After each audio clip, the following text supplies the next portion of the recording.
అందరికీ praise lord. లూకా సువార్త 4వ అధ్యాయం 16వ వచనంలో యేసు ప్రభువారు తన వాడుక చొప్పున విశ్రాంతి దినమందు దేవాలయంలోనికి వెళ్ళి దేవుని వాక్యంను చదువుకొనుటకు నిలిచి ఉన్నాడు అనేసి వాక్యంలో రాయబడి ఉన్నది.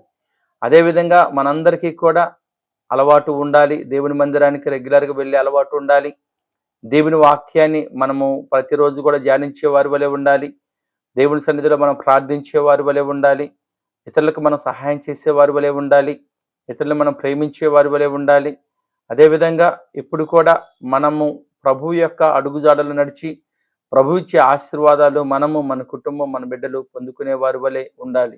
యేసు ప్రభువారే ఆయన ఈ లోకంలో శరీరధారిగా జీవించినప్పుడు తనకున్న అలవాటు ఇప్పుడు కూడా మందిరమునకు వెళ్ళటం. కనుక మనము కూడా క్రీస్తు బిడ్డలుగా మనము కూడా ఇప్పుడు కూడా మందిరమునకు వెళ్ళి దేవుని వాక్యాన్ని విని దేవుని వాక్యానుసారంగా జీవించి యేసు ప్రభువారు ఇచ్చే ఆశీర్వాదములు మెండారులుగా మీరు, మీ కుటుంబం, బిడ్డలు పొందుకోవాలని తెలియజేయచ్చు. దేవుడి మాటలు దీవించి ఆశీర్వదించునుగాక. ఆమేన్.